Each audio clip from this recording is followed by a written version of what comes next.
I don't like anything, though. That's like a true fact about me. I am very hard to please when it comes to movies and TV. You are hard to please with movies. Yeah, Talk a bit about that. I am. What? Okay. What? You're on Midnight Local, the podcast from How to Drink, where we just talk about things. Movies? Pop culture. Maybe some video games? That too. All the things. The things. The stuff and things. All of the stuff and the things on Midnight Local. Let's get to it. Today, we're going to talk about Barbarian. Came out September 9th, 2022. Let's see here. It's got written and directed by Zach Kreger. Guy is a founding member of the Whitest Kids You Know. Yeah, so it's comedy troupe, yeah? Oh, yeah, they're a great improv troupe. They had a fantastic show. Did you? Some of my favorite bits. Yeah, I'm completely unfamiliar. Oh, no, that's a shame. You should see them. They're great. They're fantastic. And unfortunately, I forgot his name. Trevor. Trevor died recently. He was the other half of the shit. the duo. Yeah. Where can I find their stuff? I don't know. You can check realgood.com, which is not a sponsor, but I can Google it, right? Yeah, but this is a thing people should know about. Realgood.com will tell you where a thing is available streaming. Didn't know that. Yeah, it's fantastically useful. And you can even, if you wanted to, you can create an account that'll track all of your streaming services, and you can just know where things are available, which is super handy. We're 2 minutes into this episode. You've already changed my life. It's my job. I'm a life changer. I'm thinking about starting a job as a life coach, and I'm just going to tell you, hi, I'm a huckster, and I'll also be your life coach if you pay me.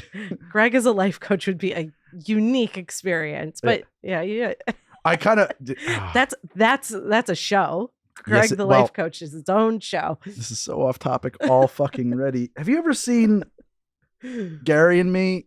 Nope. My Life with Busey, I think it was called. Should I put it on the list? It was a early reality show. It's peak fever dream TV. My Life with Busey. It was about Gary Busey being this guy's life coach. Wow. It was exactly. It was that. It was that. Included great pieces of advice such as, don't forget your friends are only enemies in reverse. And you've got to chug this 2 gallons of milk in order to prove to me that you're ready for this. Yeah. I want to watch that, actually. It's super good. Yeah. That sounds fantastic. It was late 90s or early 2000s. I think it was on Comedy Central, and it was truly unhinged. Anyway, back to the topic. We're talking about Barbarian. When did it come out, Meredith? September 9th, 2022. Written and directed by Zach Kreger, founding member of the Whitest Kids You Know. Unbelievably awesome improv comedy troupe that I think I've been told, I've never checked this, was from our alma mater, SVA. My mind's blown. Did he go to SVA? They did, yeah. I think that's what I've been told. That might be a bullshit. Yeah. Correct me in the comments. I will be looking that up for certain. Stars Georgina Campbell, Bill Skarsgård, and Justin Long, and then other people whose names I do not recognize. I think it's notable Matthew Patrick Davis I was gonna say as the mother, and Richard Brake as Frank. I think those are your 5 characters. So I just want to know why they couldn't find a woman to give the role of the mother to. I think that's actually kind of a black mark against this movie's entire message. In researching this, I found out this piece of information about an hour ago, and I'm processing. He's a creature actor.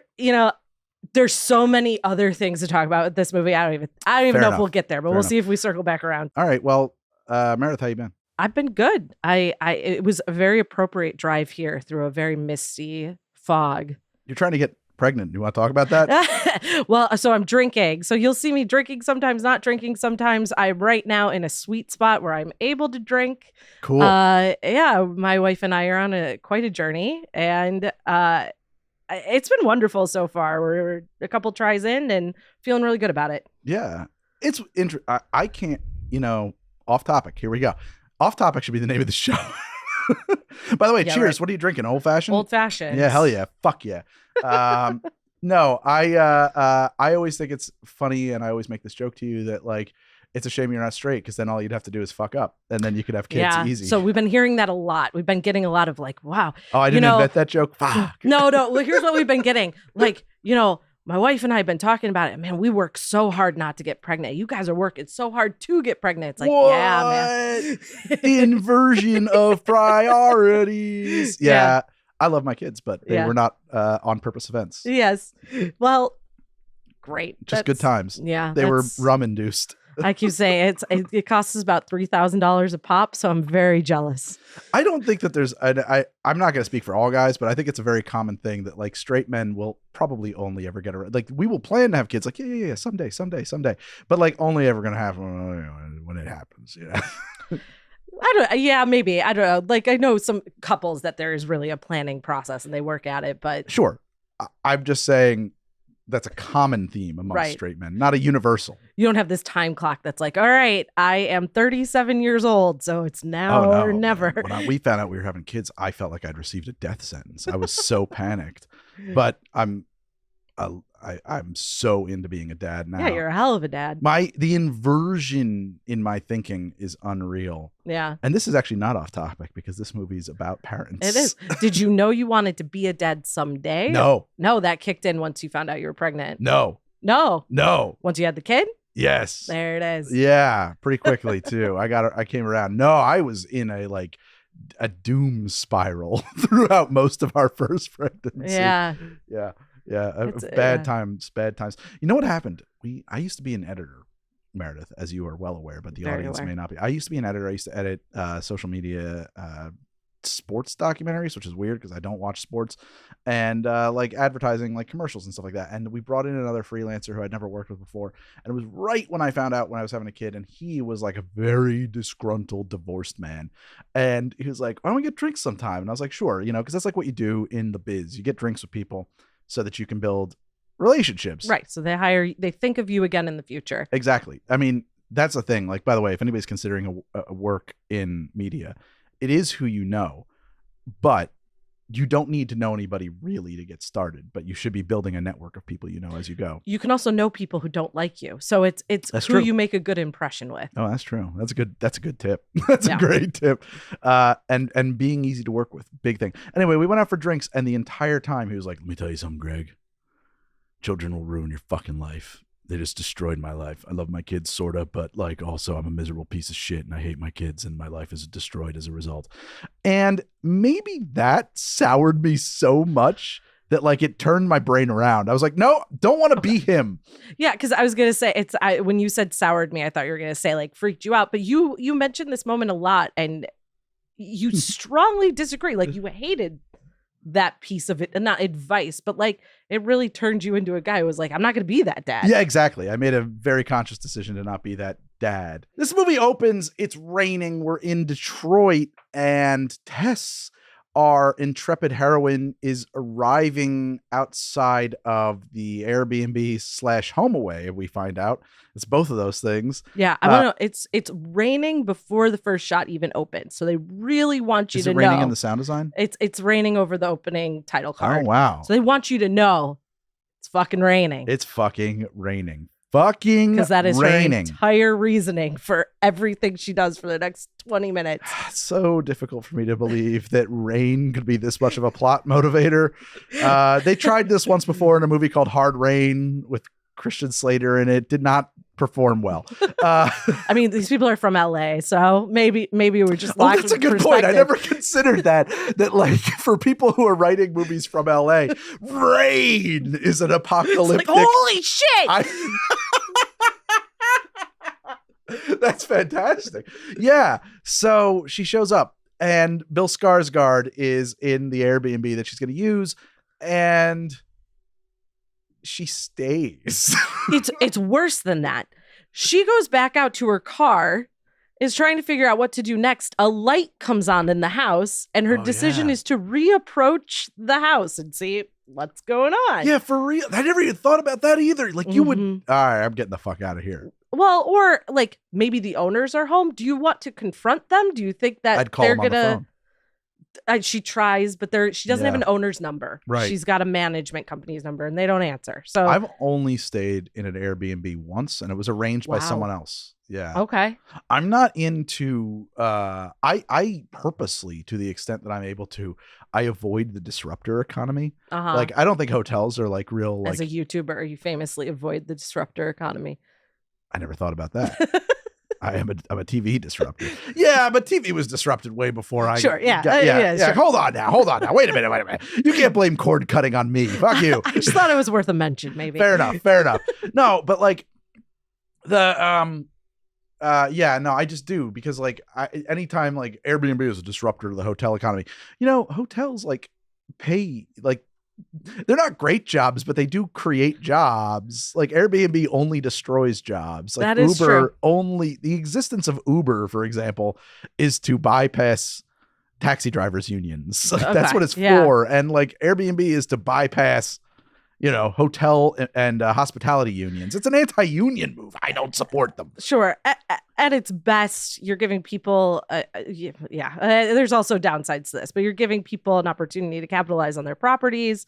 However, you're also encouraging people who have wealth to buy many properties so that other people can't. Which is what one of our antagonists in this film is all about. Right. Yeah. So we get there. Well, I wasn't even thinking about that yet, but yes, it definitely plays in. Anyway, long story short, Tess decides to stay at the Airbnb that is already occupied. She meets Bill Skarsgård. Bill Skarsgård, famously a demonic clown from another dimension. I don't understand how you look at Bill Skarsgård and no matter how much he sweets talks you, decide to stay. I think he's a very nice man in real life, but I'm going to look at him. I'm going to run. I'm not comfortable. So his character's name is Keith. I am going to refer to him as Creepy Dude Level 1. Ooh, level 1 creepy dude. I like that. This is going to play in later, but I will refer to Tess as Tess because I'm not particularly familiar with that actress. I actually looked this up. But Bill Skarsgård, I am, so I'm going to keep calling him Bill Skarsgård. Sure, yeah. She was in that Black Mirror episode that everyone loved, where like the two girls are Junipero. Yes, that's the one. I never saw that episode, and I've only seen like season 1 of Black Mirror. Yeah, and I am familiar with the existence of Junipero because it was all the buzz. Well, that was what they put up for their Emmys that year, and it was the one that got the most rating about it, I think. Okay, yeah, got it. Yeah. Well, so the ladies, lady loving lady in that one, so caught my attention. Is it good? Is it hot? It's been years since I've watched it. I don't think you'd like it. Yeah. That's my prediction. Yeah, fair enough. I don't like anything, though. That's like a true fact about me. I am very hard to please when it comes to movies and TV. You are hard to please with movies? Yeah. Talk a bit about that. I am. What? Okay. What, in general, what displeases you and what pleases you about movies? That's a big question. But... So, as you know, we both went to film school at the School of Visual Arts, and I'm a little bit tipsy. I can't feel my face like Spicoli. My face is buzzing. My face is buzzing. My mouth is a little soft and dry.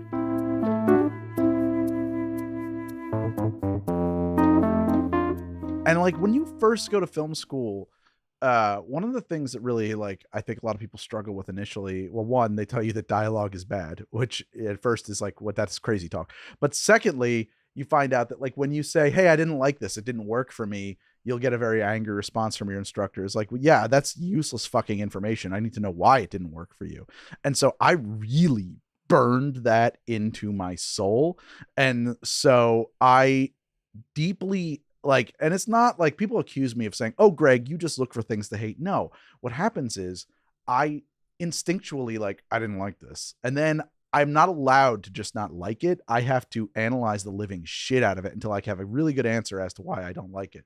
And actually, Meredith, who is not my wife, this is something I'm going to explain. I'm always going to preface you as suffix you as being not my wife. Did you notice that's my Twitter handle now, not Greg's wife? I didn't notice that. I changed it. No, but one of the great things about Mrs. How to Drink, and I'll never reveal her name on this show if I can help it, because she prefers to be anonymous, is that she is really good at explaining to me what I didn't like about something.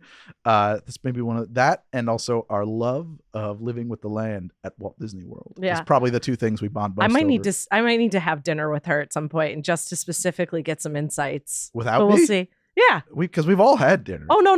I mean, like, you want a girls' night? Yeah, I want some of her insights as to why you don't like things. Maybe we'll see. We'll see if I can figure it out. I'm going to tell you why. Come to the same conclusion. Okay, so I have a hard time with dialogue and human interactions that, for me, require suspension of disbelief. Like people love the movie Brazil.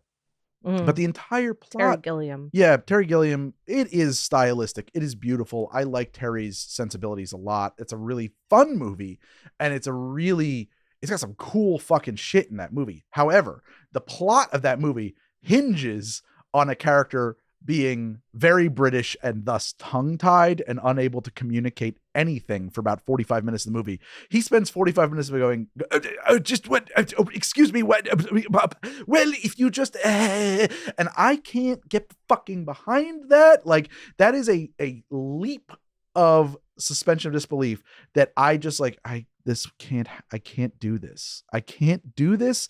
It turns me off in a way that like, oh, it's so hard for me to get into. That's an interesting example. Yeah, I'd have to revisit. I haven't seen Brazil probably since I was in high school. Fair enough. Actually. But but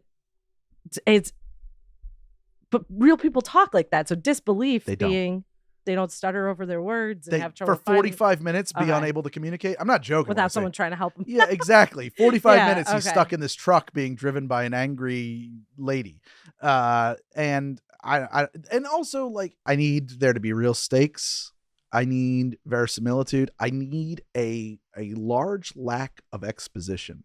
Heavy-handed exposition really turns me off. Yeah, I agree with that. But I need a movie that can. I'm sorry. I don't want to cut you off. Get through your. I like movies that respect my. And this sounds very highfalutin. Let me put it this way: I like movies that respect the audience's intelligence, the ability of the audience to connect dots. I like movies that don't rely on dialogue to speak exactly what a character is feeling into the air. I want to be able to read that. I want to be able to find that out.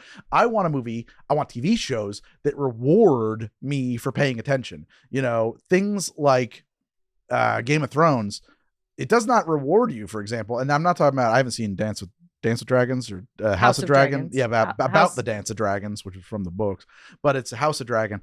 I haven't seen that, so I can't speak to that. But Game of Thrones does not really reward you for thinking about or closely analyzing the show, because like you could say, oh, well, this character is like that, and they're thinking about doing this. And so the way that character would do that is this. And then in the next episode, you find out, nope, they're doing this other crazy thing. Like, it's just like, it rewards you for thinking nothing about the show. I don't like that. Yeah, I hear ya. I grew up on musicals. Okay. And not to say that that's like the cotton candy. I don't know why I'm coming to cotton candy. Just like the candy of entertainment. I think, you know, I still love musicals to this day. But movies for me were entertainment, were escapism, were joy. Yeah. And then, you know, I went to film school. I got into college. I'll never forget the question, the infamous first day question. What's your favorite movie? And watching all of these film students one after another say like 8.5, which like no 19-year-old understands Fellini's 8.5. By the way, it was 8.5. This was The Bicycle Thief. Our generation of film, right? 8.5, Bicycle Thief. People forget about this one, but what was Crash? And Crash. Weird. And what was the one? Ounces, about the where this, I never saw that one, but where the guy dies and you find out there's 16 ounces missing from the body. Isn't that part of Crash? Oh, no. Yeah, that is Crash. I know what you're talking about. It's like 6 ounces, 6.5 ounces. That was when we were in that, and anything Wes Anderson, Tarantino. No, and then what was the other one? There was another one that was super popular, and I'm trying to remember it now, but it was like it spoke to so many people in our generation at film school. Oh, Fight Club? No, that was more when I was in high school. I am the generation of angry young men who misinterpreted Fight Club. I was told as a woman in high school that I could never understand Fight Club, and it wasn't for me. Yeah, it's actually an allegory about being a gay man in a straight man's world. Yeah, it was. Maybe we should get there someday. We should get there. I like that. I appreciate Fight Club. But when I watched it, I was in junior ROTC hanging out with some very, very angry young right-wing dudes and finding out that I didn't want to hang out with them anymore. And they were getting the wrong message from that movie. So I am very much at the very center of the generation of angry young men who misinterpreted that movie. I want to point out to the listening audience, the viewing audience out there, that I have resolved all of my demons, and I am no longer all of them. All of my demons are out of my body. I am. Greg's a perfect man. I've been perfected, and I no longer am an angry young man. I am now a apathetic middle-aged man. Yeah, you know, Citizen Kane always made it onto some people's list, but that's the ones that, you know, they were just like, you can't pick Citizen Kane. That's so obvious. What was yours? Yeah, so it got to me, and I was just drawing a complete blank. I don't do well in these like, and now you situations, right? So I had been in Kansas with my cousin. It wasn't social anxiety. It's just like, what? every answer was bullshit in my brain. Yeah. Even if it was a movie I loved, it just felt like bullshit in my Yeah. brain. So I just listed the movie I had seen most recently, which at that moment was Mean Girls. That's a good answer. It turns out over the years, it's gotten to be a better and better answer. Yep. But my point was just like, it's the movie that is forefront in my brain because I watched it more recently and I would watch it again. So I'll just go Beautiful. with it. That's a great movie. Yeah. I always give the answer. My stock answer for favorite movie is pretty pretentious. It's Sunset Boulevard. It's a good now. Mine. Now that I've had to think about it over the years, it's Fried Green Tomatoes. Beautiful film. Love that. I love the way that movie looks. I haven't seen it since I was like 11, and I've never seen Mean Girls, so maybe we can do it on the show. That would be awesome. But I think I know all the memes, right? Like they're so everywhere. But I also want to say that the movie that was most influential on me is anything by James Cameron, like Aliens. Okay. I think Aliens and Terminator 2. I saw Terminator 2 in the theater. I was 7 years old when that came out. I think. You know what I mean? Yeah. Or maybe I was a little older than 7, but whatever. I was like not ready for rated R movies. Well, that's gonna be that's a theme on the show is movies that Greg watched that he was not old enough for. Greg was allowed to raise himself to a degree that modern generations might call child abuse. Yeah. My first James Cameron was The Abyss. I saw that in the theater when it came out. Sure. Well, that was more tame. A little bit. Yeah, very much. The aliens are nice. They are. Yeah. The bad people are the Navy SEALs. Right. And I saw it. But also, we are a million miles from our topic. We were going to get to this. We were like, we're going to get in. We're going to start talking about the movie. We had a plan to make this show tight. This isn't bad. This is fine. Is nice. So The Abyss, when it came out, there was a theatrical cut where James Cameron wasn't done with it. James Cameron, by the way, is a brilliant director. Whatever you may think of him, he's a genius. I'm going to hard agree there. He's a masterful director and filmmaker. But that movie came out and he was not allowed to finish it. He just had to go with it, and there was no third act. And so the director's cut is completely different. Did you see the one where the giant standing tidal wave where it was like threatening the whole world? You told me this once. I haven't ever seen it. No. Oh, you got to see the director's You've described cut. this to me before. Yeah, it's totally different. Yeah. The director's cut of Aliens is worse. The theatrical cut is better in my opinion. A lot of dudes love the director's cut because it has like automatic, like has fancy machine guns in it. Okay. But like the director's cut of The Abyss is way better. We got to do The Abyss because I know so many things about that movie. I haven't seen it in so many years. And again, in contrast to you, I wasn't allowed to watch anything growing up. That wasn't appropriate. But oh no, I was left. I was like, Greg was 7 years old, 8 years old, 9 years old. Yeah. Hey, Greg, here's a can of WD-40, a lighter, and some fireworks. Don't kill yourself. I love that. I was please don't let Meredith be a crosswalker in the back of the school because no one can see her there, and surely she will get abducted. Well, that might. No. But there's other kids stood there. I wasn't allowed to. I had to be in the front of the school where I could be seen at all times. Yeah, all of those fears were really. There was like a guy who he recently said like, yeah, I was lying, but all of those fears of like rampant abductions and also the satanic panic, he like just made up a number about how many kids were disappearing every year in the 80s, and it was a made up number. It was like 80,000 children a year go missing. So there was an Oprah episode about how never go to the second location. Well, that's probably true. This was a yearly watch in my house. Love it. I also have another here. Hold on to my wrist. Okay. Like you're abducting me towards the thumb. Yeah, you like that? That's from Oprah. Meredith, I'm not going to abduct you by holding onto your wrist. Yeah, that's probably true. I'm going to sneak up from behind you with a crowbar, wrap it around your throat, and drag you into an alley. That's what I did when I used to be an abductor. But if you were to grab me by the wrist, I know how to get free. Yeah, that's when I was a kid. My dad had a VHS of this thing called Strong Kids, Safe Kids that mainly starred Henry Winkler, and they taught kids not to scream for help when the bad guy came to put you in a van, but to make this crazy sound. And the reason you don't scream for help is because it sounds like kids are playing. Kids might yell, help, help, because they're playing like, fire department or something on the playground. Sure. But the sound they taught us to make was,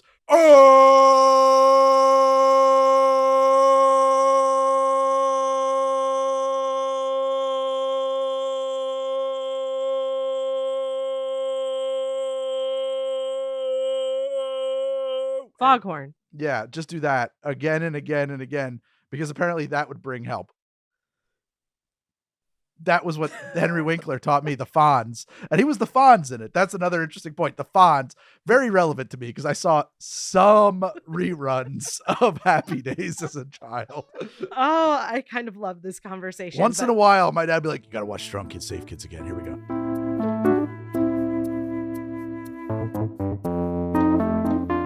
All right, so here we are. I'm going to transition us. Are you ready? Turn this ship around for the love of God. Speaking of stranger danger, Greg. Oh, yeah. Let's talk about this. Let's get into Barbarian. So we already started this. Tess, she's in the car. She arrives at the Airbnb. It's raining. Bill Skarsgård is in there. And after a bit of cajoling, she decides, okay, fine, I'll stay. Yeah. So here we are at a threshold. You are a man. I am a woman. As a man in this situation, what do you do? I'd be fucking creeped out. Okay. So I want to say, like, I've heard from some people online because I briefly voiced a negative opinion of this movie. And you deleted it. Oh, I'm shocked you deleted it. No. Was it bad? I delete a lot. No, but I delete a lot of tweets. Okay. Guys. All right, I got it. I delete a lot of tweets. I'm an editor. I'm also a drinker, so I have to delete a lot of tweets. See, I don't have enough followers yet to delete tweets. I'm just like, we'll see if anyone digs deep enough. It's different. You get that check mark and shit. You got to delete those tweets. Fair enough. No. Mama ContraPoints told me it was okay to delete tweets. To delete tweets is divine, she says.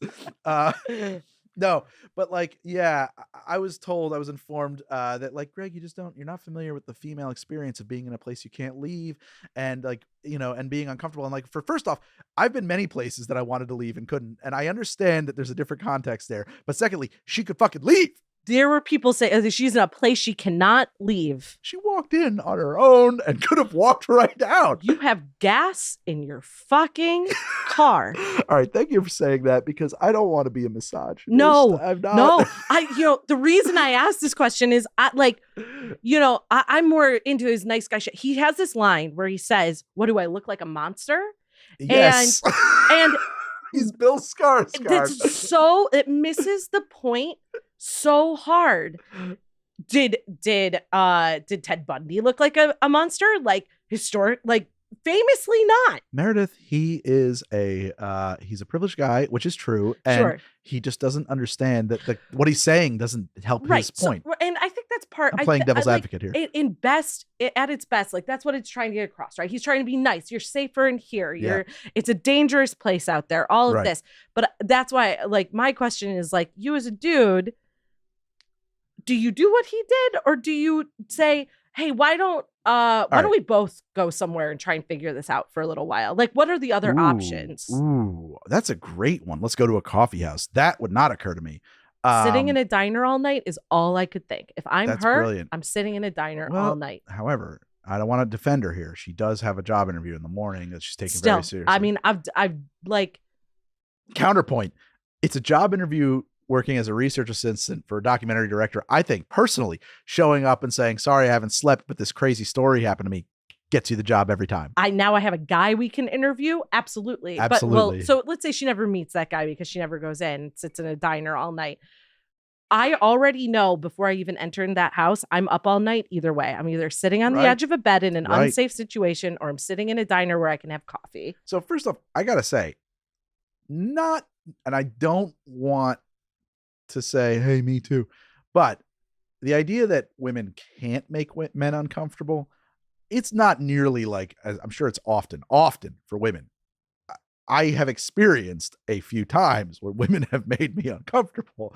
But also I might be kind of unique in that, like, I have a public persona and, but so built on parasocial relationships. They've built into this story that he does as well. What did you think he was? Because he was like a founding member of the animals or something. So what's the Lion's Den? You did this the seltzer, the sacred seltzer, right? Yeah. I got that he was part of a group like an artist community. Mm-hmm. Mrs. Had a Drink thought he was in a band. I thought he was like a founding member of like a commune, like an anarchist collective. Oh, okay. Because they were looking for new places to expand into. He says something about being an artist, though, I felt. Yeah, maybe. Like, well, he would be, though, but like you could be an artist and also an anarchist. Also true. Yeah. I think he was like running like part of a an autonomous self-organizing community within the city of Detroit, which he says they're squatting, which makes sense for Detroit. Yeah, Detroit needs that, by the Right, way. If sure. anarchists wanted to take over Detroit, it would be a huge improvement, in my opinion. Yeah. I think that'd be great. I don't really know anything about Detroit, so take that with a grain of salt. But, I'm generally speaking, Greg from How to Drink is pro autonomous self-organizing communities. But yeah, especially if they're non-hierarchical. But I don't think she needed to stay there. Have you been on a road trip ever? Yes. Okay. My wife and I went on one together. So two women on a road trip. So the premise here is that in Detroit, there is a doctor's convention. There's no hotel rooms. First off, she just takes Bill's word for that. But secondly, yeah, fine. Drive 10 minutes out of the city. Drive around the airport. There's going to be a motel somewhere, a shitty one, where you can lock your own door. And it might even only be like $40 a night. I've stayed in places like that. They suck, but you can stay there. So Rachel and I drive to Texas a lot because her family lives there. I drive to Florida a lot because I cannot fly. Right. So, on a recent, and we can fly, but we have a dog, and we usually choose to bring him along. So I just want you to know that as a non-flyer, I despise you. I know. I think about this a lot, actually. I hate your freedom. Let's get you hypnotized, Greg. I went to Freedom to Fly, which is supposedly the greatest overcome your fear of flying program in the country. The New York Times has done profiles on it.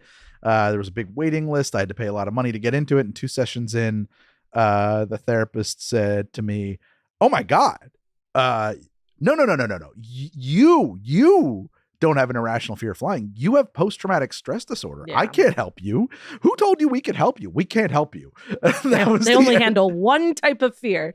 Well, in fairness, it is. I mean, he's not wrong. I probably need to go see another kind of therapist. But like most white men, straight men, I will do anything to avoid therapy. Is that true? That's what TikTok tells me. That's what TikTok tells me all the time. I think you'd like therapy. I have been to therapy. Yeah.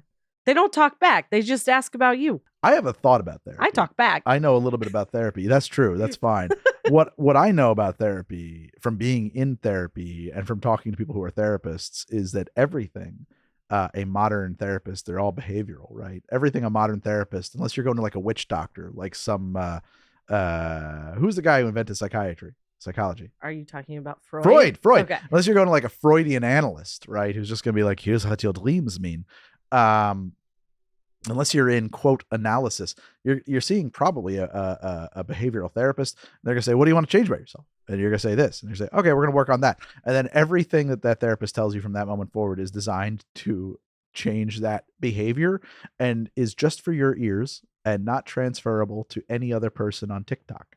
You cannot tell people on TikTok things you heard in therapy and apply it to their life because it was made up on the spot just for you. That's how therapy works.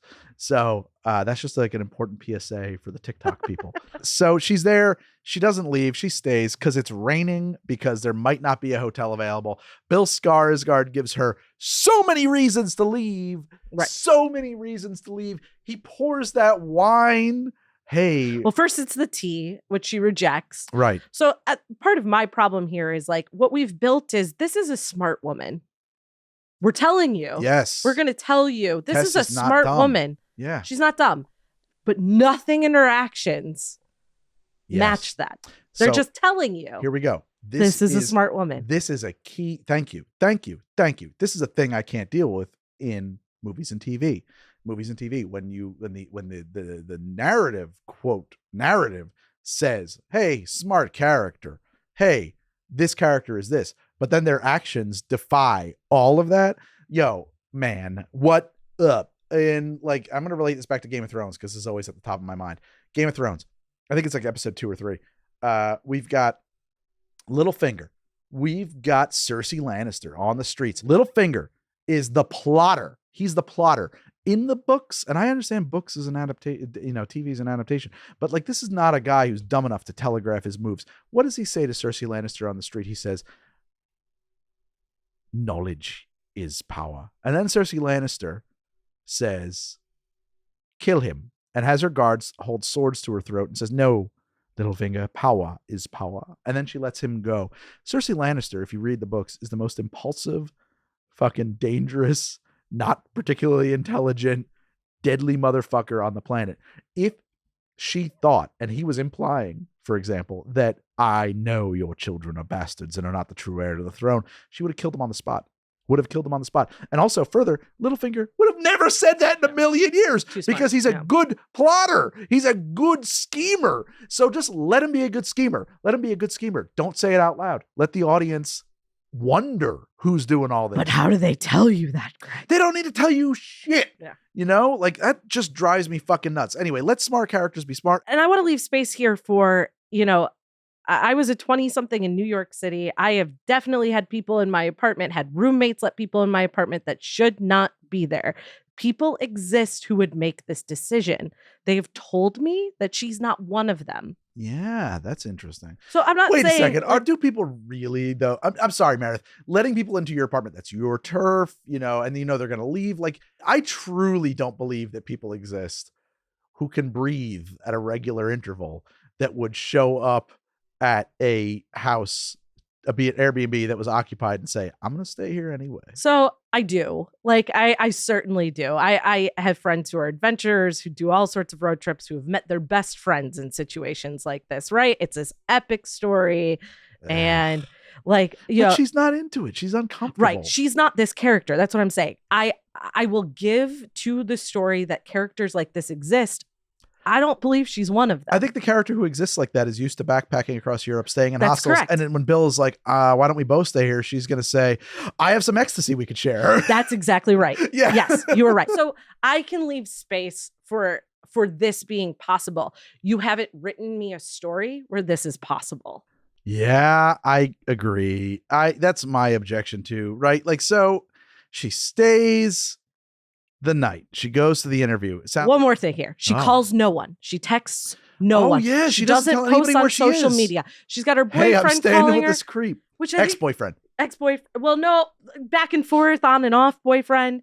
I give her the credit that she broke it off and he's pursuing her. But she says she tells him she can't. She tells him this is her problem. Her problem is she can't let these bad guys go. She always has to sweep in and save them, which sets up everything she does from here on out. Something to that effect. Okay. If we want to go find it, it's in there. She's sitting on the couch with them. They've had a couple drinks. Okay. She says this is her flaw, right? That is a flaw. So she's been avoiding this call and avoiding her phone. So I'm like, okay, maybe her parents, maybe she doesn't have family. I want to make space for that. Maybe she's moved. She doesn't have any friends nearby. I can make space for that. You're going to post to social media. Craziest thing just happened. I'm in this Airbnb. Or gal friend. Anything. Y'all got gal friends. Like, I could say that like I had roommates bring people home and stuff. Usually the instinct is, I don't know. Maybe that's not true. I'm not going to go down that road. But what do you mean? Wait, whoa, yeah, you can't do that. Well, I'm not going to say that like, you know, everyone that was brought back to my apartment, I like telegraphed like I'm at my apartment with a stranger. Yeah, listen, Meredith, you don't need to own these statements, but it's good advice, and she's supposed to be smart. Like, you would let someone know I'm in a dangerous situation. Maybe you should like just be aware. Especially like we're old. Oh, yeah. This advice wasn't out there when people were strange and staying at your apartment. This is a thing people talk about. The ladies on the Twitter and the TikTok, they tell the ladies on the Twitter and the TikTok, do that. Right. You got to do that. You got to let a friend know where you're at. So nothing to this point. All I'm doing watching this movie to this point is leapfrogging over my excuses as to why, okay, I'm going to make it past this minute. All right, I'll make an excuse for this moment. But I am just hating myself with every second of watching this movie. Baby, 100%. Up at this movie, the first act of this movie, which I have been told numerous times, Greg, you can't relate to the female experience of being trapped in a place with a guy that makes you uncomfortable. 1, she wasn't trapped. 2, fair enough. But 3, this entire first act of the movie strained my suspension of disbelief, which is my main pet peeve about film, to its absolute breaking point. I was willing. I really was. I wanted to like this movie. I was willing. And I like let it do that, right? Like I used every little ounce, every little inch of suspension of disbelief to say, well, the show, this movie, they need her to stay there. They need it. It has to happen. They need her to find a secret door in the basement. They need her to want to go into the secret door in the basement. Which none of this has to do with that, by the way. None of this gets you there. None of Bill? None of the creepy situation with Bill? No. Fair enough. So, like... Yeah, you're right. She doesn't go in there because of anything to do with Bill. She just goes in there. Right. Compelled. She could be in that house completely on her own and still end up in the basement. I need to save these bad dudes has nothing to do with her going through that secret door. And let's point out the fact that there is a fucking secret door in the basement. She finds a secret door. There's a rope. She pulls it. Oh my God, there's a secret door. Meredith, I am running out the front door of that house. Just so that the internet is clear. Well, cis white, straight dude. I'm fucking done. I'm out of that house. You're out. Well, she gets locked in the basement before she... Well, should we get there? She does get locked in the basement. You're right. So before we even get there... Is there more? There is. So she gets into he disarms her. There's a disarming moment, right? She's drinking. They become friends. They become friends. She finds out we're allies. Now the sheets have been done drying in the dryer. We're going to put them on the bed. She says, no, I can do it on my own. He works his way into the bedroom. Red flags everywhere, right? Oh, I didn't notice him in the bedroom. Okay. So he's doing his whole funny thing, putting the sheet on. This is how we put the sheets on the bed. In fairness. Oh, yeah. No. First off, wait a second. That was a duvet. We have to talk about bed linens in proper context. Yeah, no. That was a duvet. I know a lot. Are you a duvet person? No, I hate them. Fuck yeah. But I know them because I worked for 8 hours at Bed Bath & Beyond. 8 whole hours.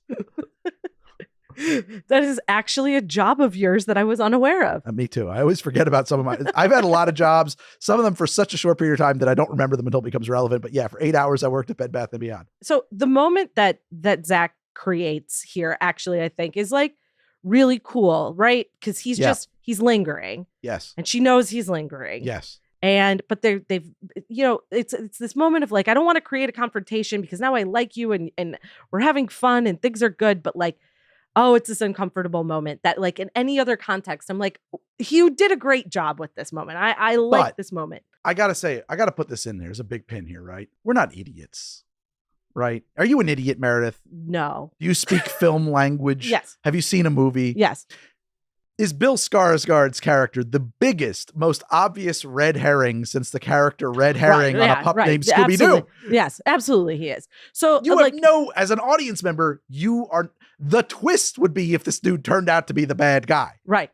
That would be the twist. I was thinking there's something. So the tagline of this movie, which I think is worth noting, is come for a night, stay forever. So I'm playing with this idea that like, there is some cult or something underground that he is supposed to lure her into. You can check out anytime you want, but you can never leave at the Hotel California. Create like a new ambassador that sucks people into this group, right? That's where I'm going. Yeah. That's the red herring that I'm getting. So I have to say, like at that moment as a woman, like I don't think you're sleeping that night at all. Even if she was disarmed, had a couple drinks, was feeling pretty good, like you took away any sheen of safety that you feel. Yeah. You're sitting up all night. You're waiting for the second the sun comes up. You're packing your bag. You're getting in your car. She goes back for a second fucking night. That was when I nearly walked out of the theater. You told me that this first act was insulting. I mean, so she gets through the night.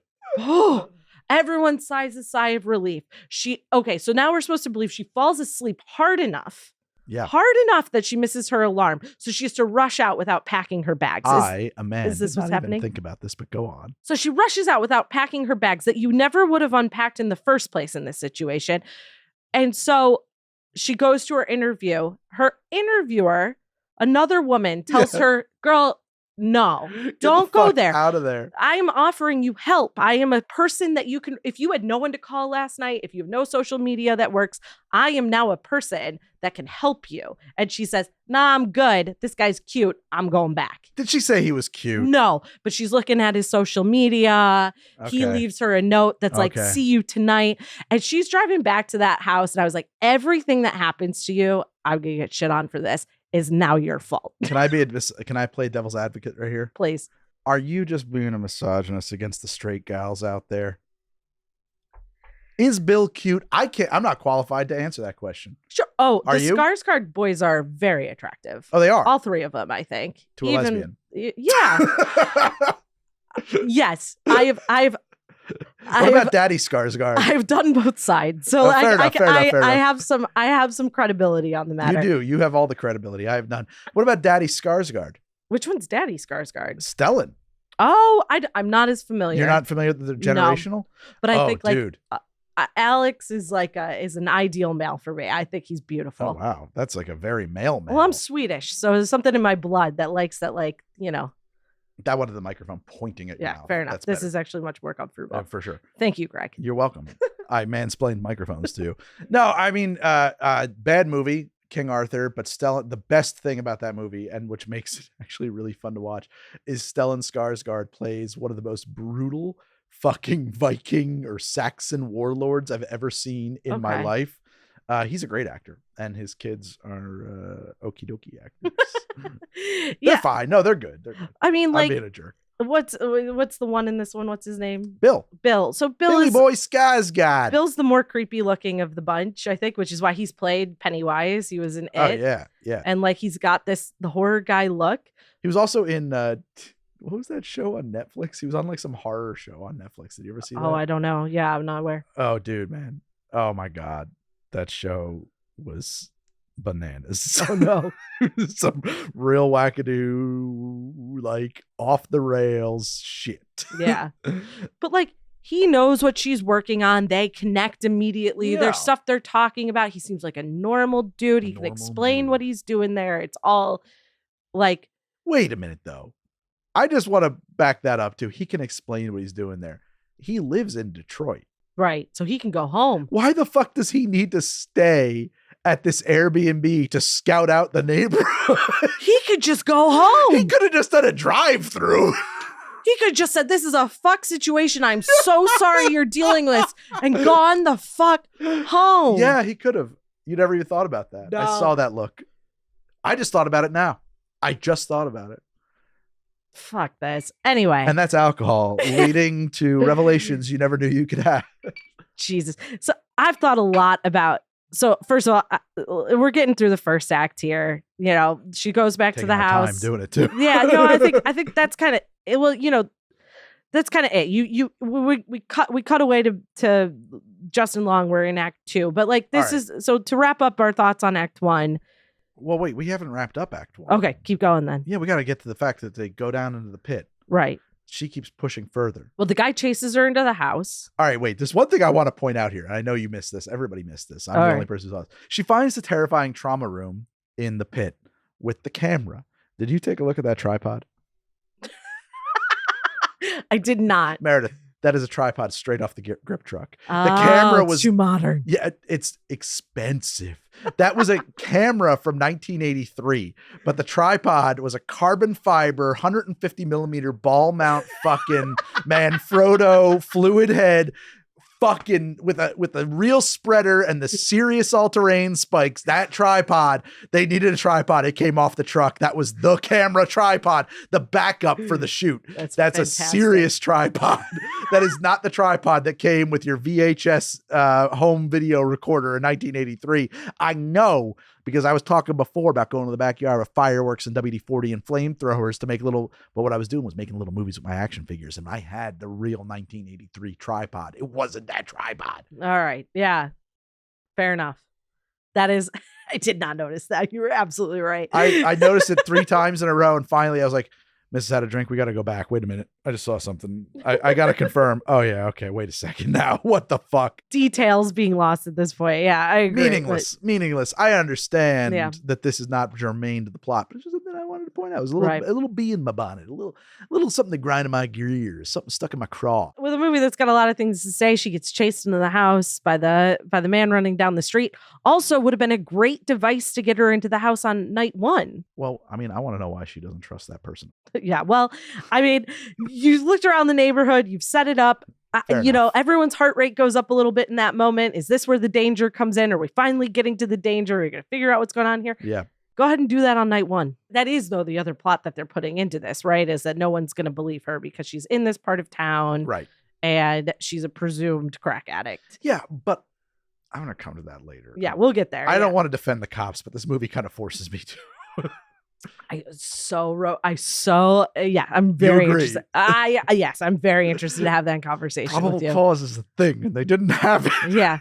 Well, it's just like they get a let's get there. Let's get there when we get there. So Act 1, we go down to the pit. We go into the fucking pit. She sees the secret room. Did she find the tunnels? She finds the tunnels because she's locked in. She's trying to find a way out. So the reason the room is why didn't she consider breaking the window? Not yet. She didn't. Why didn't she right away? Is this the difference between men and women? I'm breaking that window. Thing 1. You locked me in that basement and I find a fucking torture room.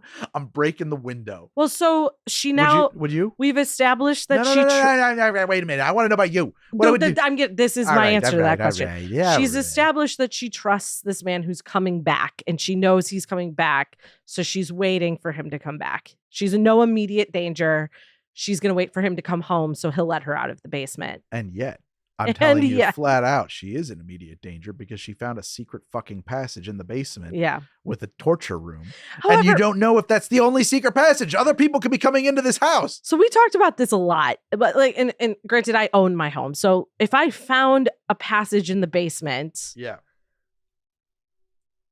we'd go into it. But it's a hard thing to admit, but we would. You own that home. I do own that home. Yeah, I'm a fucking renter. If I found a secret passage in this basement, I'm picking up my family. Yeah, sure. And I move to a fucking hotel and I call the cops. That's right. Yeah, that's true. Or at least my landlord. I would at least call hey, landlord, did you know about this secret passage? Because oh boy, is this something? Yeah. But so she waits him out. He does come back. So that works out. Yeah, he comes back. Sure. But I still maintain that she should have broke the window and gotten the fuck out of that window. Agree. It's a window. You'll replace it. Or not. Fucking A, man. You'll That's see not if my they say fucking anything problem. About it. Yeah, exactly. Which clearly they wouldn't have. This is a situation. Someone in the neighborhood broke it. It wasn't broken when I was there. Exactly. Yeah. This is a situation where you got to ask for forgiveness and not permission. Well, an Airbnb has insurance to cover such things. Beautiful. Thank you. Thank you, economy disruptors, Airbnb. No, but so he comes back, but at this point though, she finds the deeper tunnels. She comes back and not yet. She hasn't yet. She just finds that room. She's freaking out. All right. So she does not find the second set of tunnels until Bill Skarsgård is with her. And yet in they go. Well, so this is where she goes to full mother. Full mother. So she can't leave him. Oh, I didn't think about that. He has been in these houses. He's been exploring these houses. He's putting himself in this situation. Yeah. He goes down into the basement. Yeah. And what she does here just makes me absolutely fucking crazy. Because this is on him. Yes. She's begging him. No, you don't need to see it. I'm telling you what's down there. It's not good. I don't want to go back down there. I want to get out of there. I just need to look. I just need to see. I just need to look. She chases him into the hole. That's how she ends up there. He is convincing her to go back down there. Yeah. There's no reason for it. No, he doesn't need to go in there at all. I don't think he'd care. I think if anything, he would let me get you out of here. Let's go out to fucking dinner and get to know each other a little bit. Let's get out of here. Let's get away from here. I would immediately, my first thought when I see that room with the camera and the bed, and again, I don't want to defend the cops, but my first thought is, I need to notify the authorities. Right. I need to get out of this. I need to remove myself from this place. Yeah. And let someone know, oh man, I don't know if you had a rash of serial killings around here, but I think I found where it happened. Right. So at the very best, this is a scene where the writer and the director are trying to confuse you, the viewer, into thinking that, right. So the writer director in this case is trying to confuse you, the viewer, into thinking that Bill Skarsgård has an ulterior motive for her to get in the basement, which we're about to find out is not true. So none of this is real. Wait a minute. You think I didn't read that. I just thought that he was an idiot, that he needed to go down there for some reason. You think that your read on this, just so I understand, so I'm clear, is that no, I got to go look, is to lure her in? So let's pretend for a second that you don't know what happens next. Well, I didn't. So when I watched when you watched it, you felt that he was just an idiot. Yeah. So I'm still, as a viewer, trying to put together like, what's happening here? What's the thing? Where does this turn? Where does this go bad? Okay, that's fine. But for me, at this point in the movie, my brain is, this is insane. None of this adds up. I assume they're going somewhere with it. So let's find out. And I'm just like kind of letting myself be along for the ride. That's me. One option here is that there's a reason he wants her into the basement and he's trying to lure her back into the basement. That wasn't an option for you. No, because if I was trying to lure someone back into a basement, I wouldn't let them follow me. I'd be behind them. I'd make sure they had no escape. Okay. That's a good point of view. Good to know. Yeah. I don't operate on implication. But there's the only feasible reason is I'm like going through the file of like, why is this scene happening? Yeah. One of the things in that file that pops up that like he is still the bad guy and there's a reason he needs her back in the basement. So we go down to the basement. We find a second tunnel, a deeper tunnel. Because she can't find, because he doesn't answer, which, such a trigger moment for me is like, she yells down, everything okay? Yeah. And nothing. Nothing. So deeper she goes. Right, because she's armed. She's ready to solve that problem. I would, if no one said anything back, I'd be like, gotta go. And I am an able-bodied, just so we're clear, this isn't a men versus women thing. This is a sane people versus insane people thing. And out of there. I'm out of there. Can we also acknowledge that all the people on the internet telling you don't understand how women need to protect themselves is now a completely invalidated argument. You protect yourself by not being there. You've got a car. Get in the car. At least in Rocky Horror, their car is broken. Yes. Yeah, I guess that's my main thing is that like if this movie had done a better job of setting up the premise why she cannot leave, why she must go into the tunnel. Your interview is over. Go home. Yeah, like they set up rain. What if it was flooding? You could have just dialed this up a little bit more. Go home. Go to another hotel. Go halfway home. Go to where the airport is, I even think you can get her in the house by him saying, let's go grab a bite to eat and figure this out. He disarms her while they're out to eat and she decides, you know what? Maybe I'll just stay the night and we'll be okay. Part of me, I'm going to play devil's advocate, which I'm not supposed to do apparently. It's a bad thing to do. But I'm going to say, well, from a screen economy perspective, maybe that's like a scene we don't need. And if you're editing it, you delete it out. But it also could be 4 shots. You don't need them to have dialogue. They do it with Justin Long. He gets those 4 shots in a bar with his buddy. Yes, you're right. So we get in there. We go down to the pit. What happens? The pit is a catacomb. It goes impossibly far. Impossibly far. This pit, these tunnels, they connect houses. Well, we don't know that because they don't seem to come up but anywhere. like they're long enough that they're under these other houses. My read on it is that like, okay, further stretching my sense of my suspension of disbelief further because like already like this whole premise that we're going to stay here, like this is cartoon world. This is crazy talk. But now you've got tunnels that connect, that go for miles underground, and forget it. Like now I have to, as an audience member who's thinking, have to question like, is this a dream? Is this even real? Yeah. Because anytime, and this is just the thing about me, anytime I'm alone with the protagonist, with no one else, no other character to verify what we're seeing, I begin to, in my head, say, well, this might be a unreliable narrator. So whatever we see here that is ridiculous, which is beyond the pale, beyond the scope of comprehension, might not be real. That's where I'm operating. I don't just trust the narrator, the central perspective in a film, unless I have some kind of a reason to do so. So I'm like, maybe this isn't even real. Maybe this is a dream. 40 minutes of this movie has been a dream. Yeah, I mean, might as well have been. Well, no, I mean, you could accept the fact that parts of it weren't, right? Sure. Like she went, just because like she never woke up that once morning again, or whatever. I am the Fight Club generation. Sure. Yeah. Okay. You know what I'm saying? Right. Sure. So we go down into this pit. She goes forever. She can't find Bill. He is so far. What was he doing? Was he running a marathon?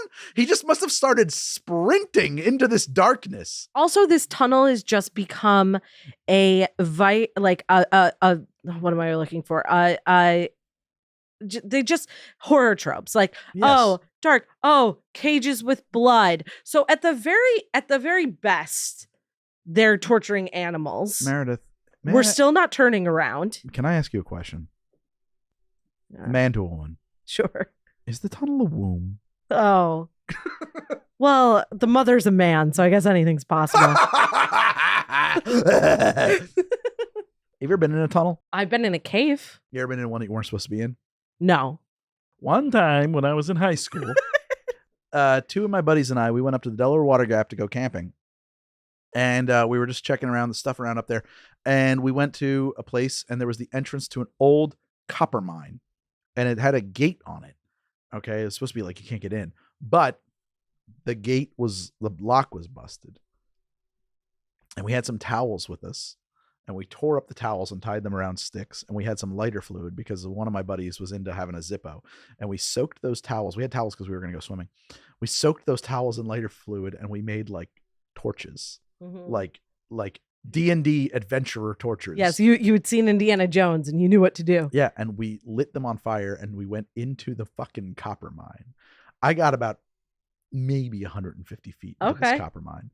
My buddies, like, they kept going. I'm just to like let it be known, like, I've been in those tunnels. I ain't going. They didn't go much farther than me. Yeah, there's you're not gonna make a turn. You're not going to lose sight of the entrance. You know, I saw like your instincts override. Like, get the fuck out of this place. Yeah, I mean, I so appreciate you bringing this up because a movie I kept thinking about while watching this was The Descent. Have you ever seen The Descent? No, I never saw it. We got to put that on our list of things to watch because I can make very little connections to this movie with The Descent.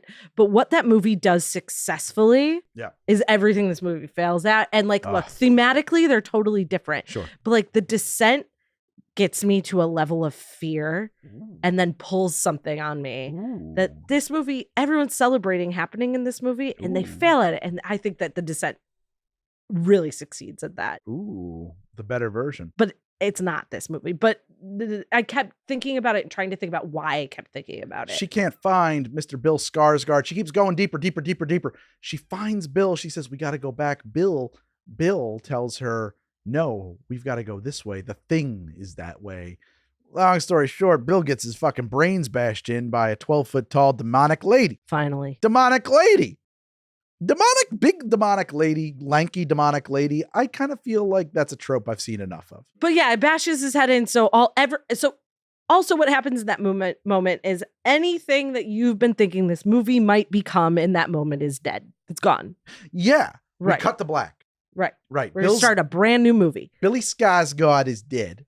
Okay. And he's not the antagonist. He's not luring her down there. No. He's a victim. He is red herring. We knew that. We guessed that it would have been a twist if he wasn't. Surprise, surprise. He's a red herring. Got it. Okay. We cut to California.